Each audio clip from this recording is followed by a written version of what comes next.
Hearts began the weekend second in the table. Could they muster some kind of title challenge? The visit of Dundee, never a good omen for such matters, as fans who remember 1986 will certainly recall.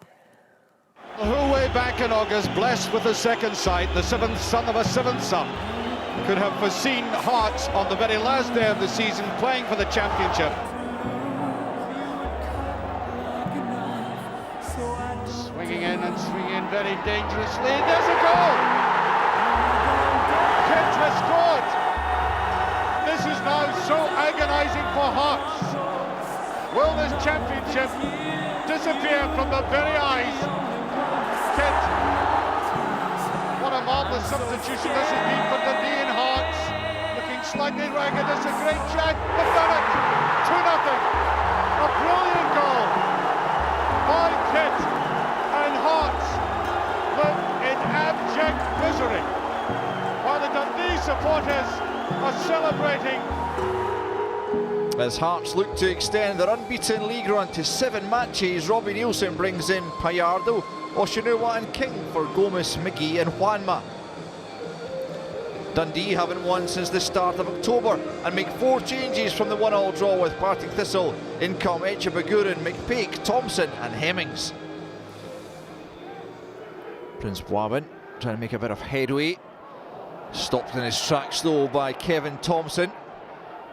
And this allows Dundee to come forward in the counter-attack. It's Stewart for Loy. And he too is halted. And Sam Nicholson picks up in midfield. Good run from Nicholson.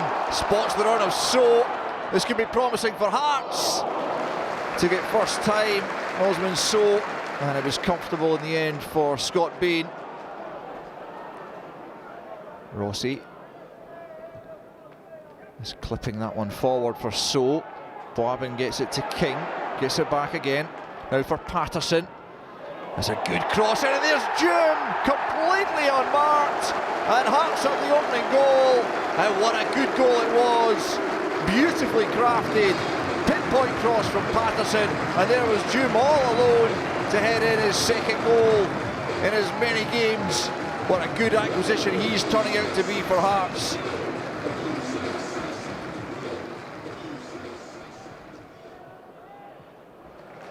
Oshinua bursting forward, the full-back. Now So.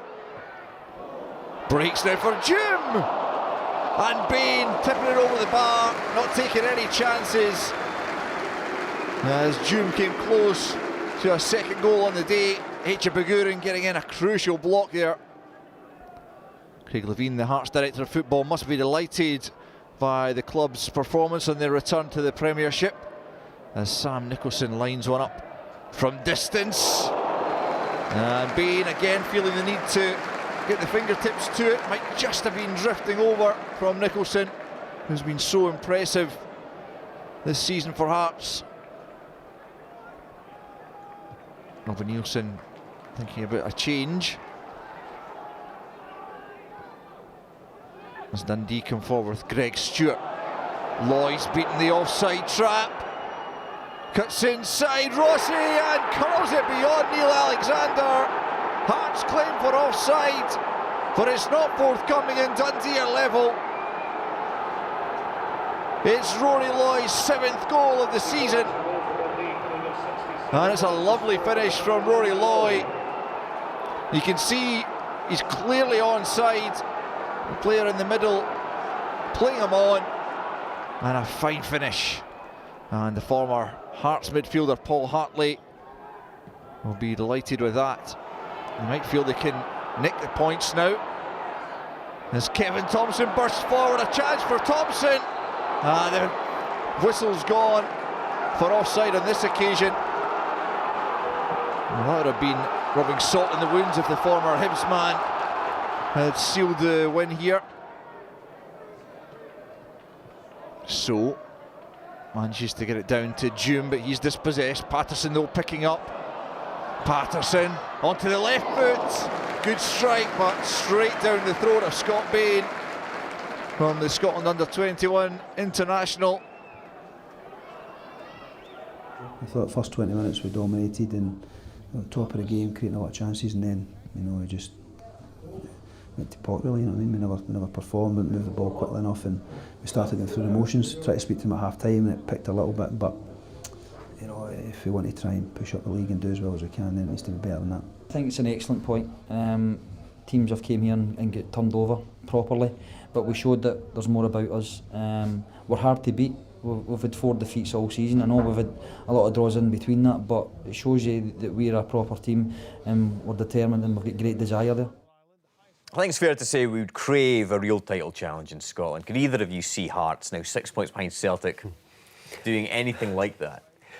We'd love to see it. It would be fantastic if you see it. But, I mean, just Celtic are so strong just now. I've said it before, if Celtic managed to get through in the Europa League and have a long run in it, then it gives other teams an opportunity because Celtic will be stretched. If Celtic go out, I just can't see it happening. Even though I'm very impressed with Hearts, I think the recruitment's been great. And I've got a lot of good young players, but bringing in good players from a lot of different places as well. So really impressed with the power and the strength that they've got in that It was squad. a futile question to two Hibs sympathisers like yourself, I suppose. I personally thought putting that Water Kid thing was a bit harsh as well. I have to say, I think Hearts have been the team of the season up until now. They've been absolutely fantastic to do what they've done.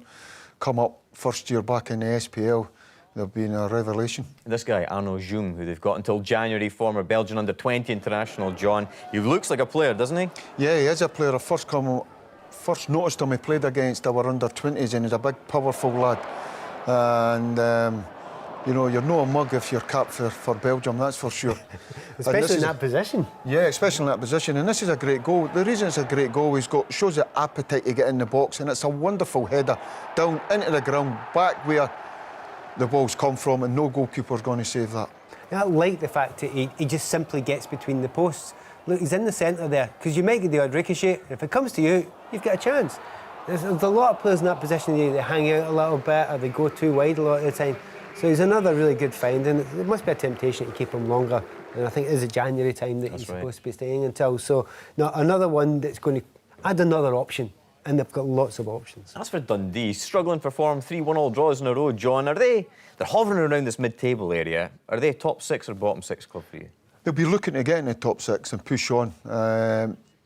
They need to keep their players injury-free. The 2 big players for them is Thompson and McPake, and they've been injured for a while. If they can keep these guys injury-free, they bring a whole lot of experience to the team. And as Paul says in his interview after the game, that's a good result. And Hearts is a very intimidating arena to go and play your football, and that's a good result. Any result at Tynecastle is a good result. Look at the Premiership table, and it looks like this. It's a case of status quo at the top.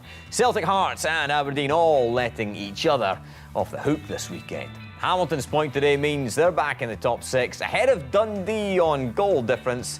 Partick Thistle out of the playoff place at Motherwell's expense. Dundee United now 6 points adrift at the bottom.